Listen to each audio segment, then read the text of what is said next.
Assalamualaikum warahmatullahi wabarakatuh. Bagaimana kabarnya anak-anak yang saya cintai, saya banggakan? Baik-baik saja, bukan? Jumpa lagi dalam materi pembelajaran PPKN.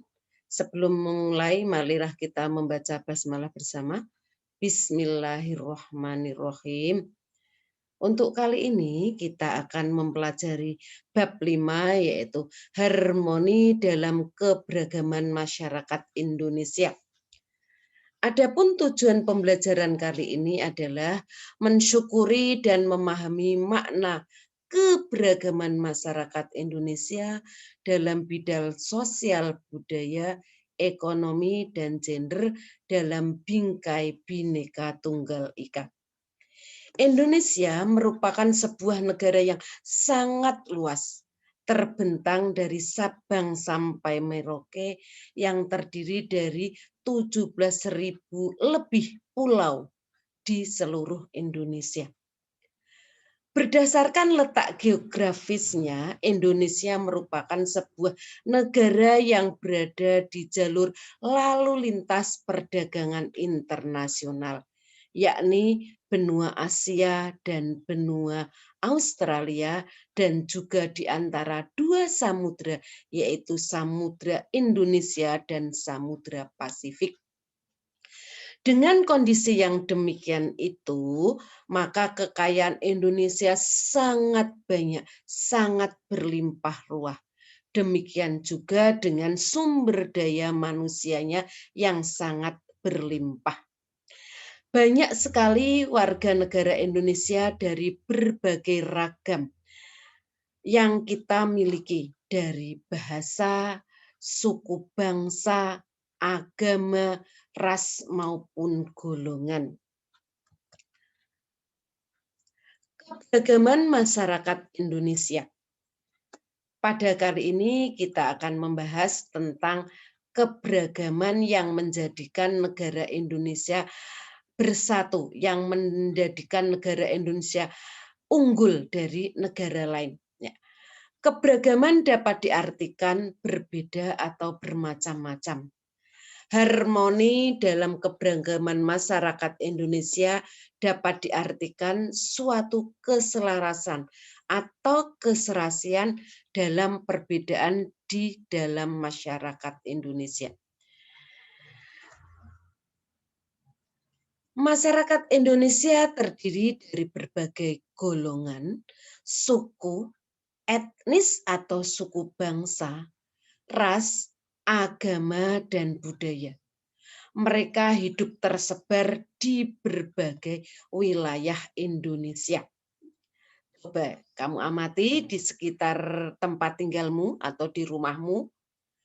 Apakah mereka berasal dari suku, ras, agama, atau budaya yang berbeda? Jadi, jumlah penduduk Indonesia mencapai 250 juta lebih dan tersebar di pulau-pulau di seluruh wilayah Indonesia.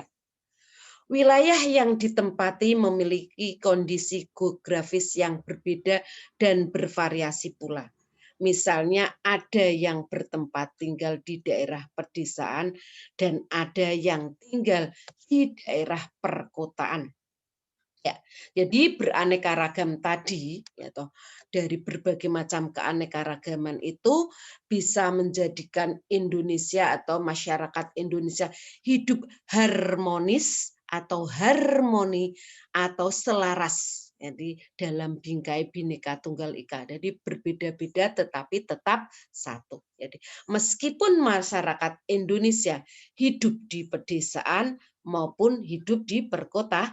Ya, kita lihat dalam kehidupan ekonominya, masyarakat mengerjakan pekerjaan dengan mengolah lahan milik mereka atau milik orang lain untuk mencukupi kebutuhan hidupnya. Mereka umumnya menjual hasil lahan mereka ke sekitar tempat tinggal, bahkan ke kota. Jadi ini adalah gambar masyarakat Indonesia yang ada di pedesaan yang hidup dengan bercocok tanam atau menanam padi, ya. Itu. Jadi Andi. Demikian pula sebaliknya, masyarakat kota dapat membeli hasil masyarakat desa atau menjual hasil produksi untuk digunakan untuk masyarakat desa. Misalnya traktor, mesin penanam padi, mesin penebar pupuk, semprotan hama, dan lain sebagainya. Maksudnya adalah bahwa perusahaan pembuat traktor atau mesin dan lain sebagainya itu ada di kota. Jadi karena ada di kota tentu saja yang bekerja adalah sebagian besar masyarakat kota. Dan hasilnya dijual di desa. Ya. Kalau tadi di desa itu hasil-hasil tanamannya dijual ke kota. Selanjutnya, keberagaman masyarakat Indonesia juga mencakup keberagaman gender.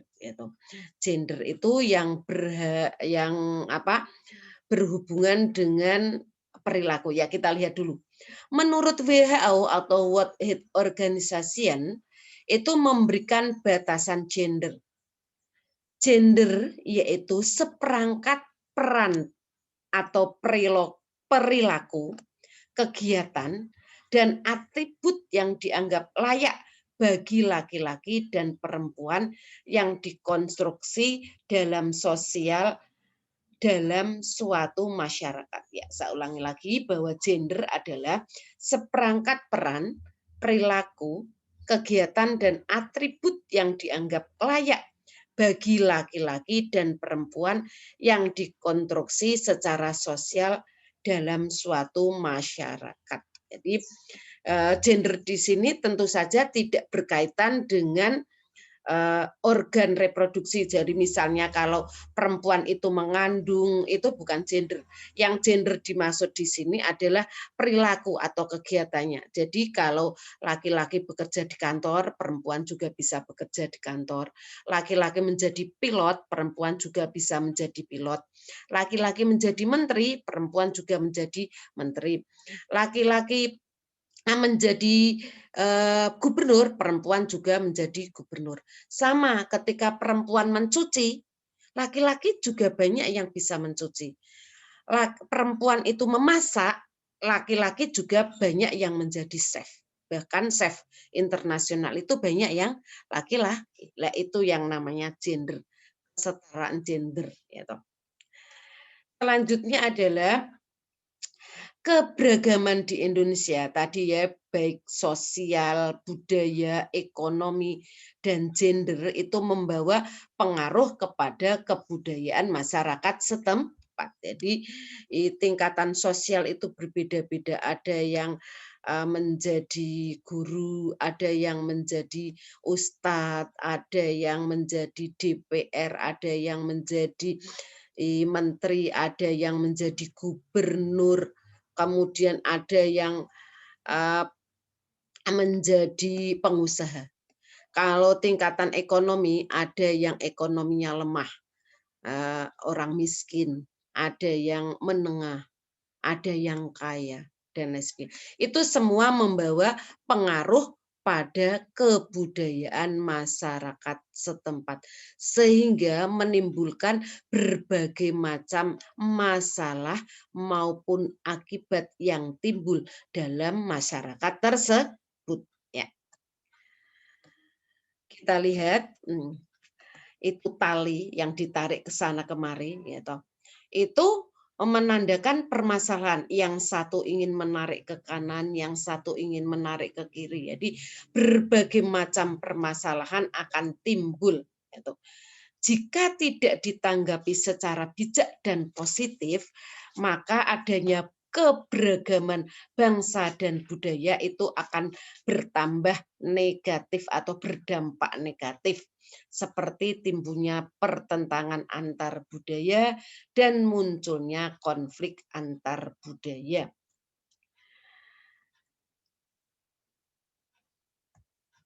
Ya, manakah letak permasalahan dalam keberagaman ekonomi? Permasalahan dalam keberagaman ekonomi terletak pada berbagai usaha yang dilakukan manusia.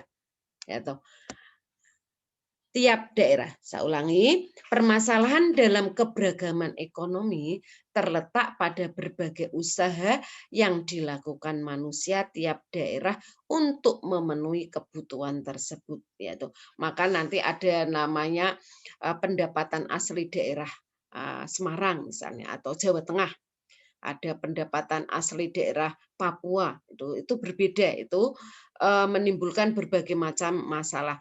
Ya nantinya akan timbul namanya upah minimal atau minimum regional. Jadi ada UMR, itu Semarang berapa, kemudian Kendal berapa, itu karena terpengaruh oleh berbagai usaha yang dilakukan oleh masyarakatnya. Nah, kemudian di manakah letak permasalahan dalam keberagaman gender? Dalam kehidupan sosial kultural, masyarakat Indonesia itu biasanya laki-laki cenderung dipandang lebih tinggi derajatnya dibanding dengan perempuan.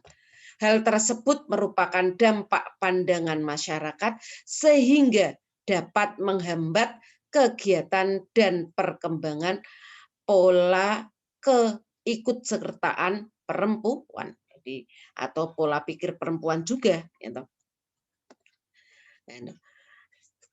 Strategi penyelesaian permasalahan yang muncul dalam keberagaman masyarakat Indonesia.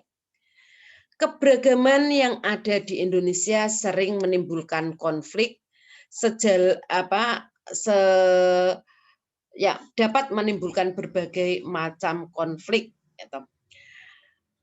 Konflik tersebut dapat dikendalikan apabila perbedaan kebudayaan, keberagaman tersebut dikelola dengan baik sehingga harmoni dalam keberagaman masyarakat akan tercipta. Jadi makanya di masa pandemi ini masyarakat banyak dibantu oleh pemerintah supaya tidak terjadi kesenjangan masalah ekonomi, kebutuhan hidup supaya tercukupi, karena sekarang banyak masyarakat yang kena dampak misalnya di PHK. Tentu saja yang di PHK adalah masyarakat perkotaan karena yang lebih banyak hidup dengan bekerja di pabrik atau perusahaan. Biasanya masyarakat desa ya kurang berdampak dalam hal PHK, tetapi tentu saja dalam hal yang lain juga berdampak sangat banyak karena harga barang yang dari kota juga cenderung naik atau mahal. Strategi penyelesaian permasalahan yang muncul dalam keberagaman masyarakat Indonesia. Salah satu upaya atau strategi yang dapat dilakukan untuk mengharmonisasikan keberagaman sosial budaya adalah dengan menggunakan kearifan lokal. Kemudian strategi penyelesaian permasalahan yang muncul dalam keberagaman masyarakat Indonesia.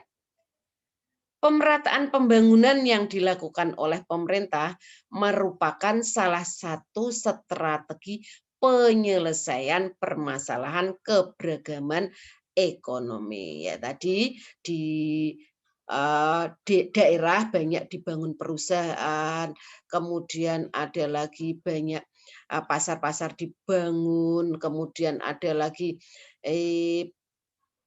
komplek pertokoan yang dibangun di daerah, kemudian mal-mal juga sekarang banyak yang ada di daerah, pasar-pasar tradisional dibangun, kemudian jembatan penghubung sebagai sarana untuk memperbaiki ekonomi sebagai lalu lintas perdagangan juga dibangun, kemudian jalan-jalan di desa juga dibangun supaya orang bisa berhubungan atau menjual hasil usahanya ke tempat lain. Itu juga merupakan salah satu strategi dalam penyelesaian permasalahan keberagaman ekonomi.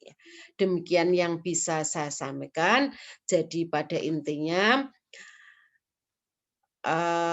harmonisasi atau keselarasan budaya, ekonomi, agama, dan lain-lain yang ada di Indonesia akan tercipta apabila kita saling menghargai orang lain. Jadi keberagaman tersebut akan menjadikan kita hidup harmonis, selaras dan seimbang, sehingga pemerintah dapat melaksanakan pembangunan, rakyat juga melaksanakan pembangunan, rakyat juga merasakan hasil pembangunan, sehingga tercipta hidup yang sejahtera. Ya, demikian yang bisa saya sampaikan.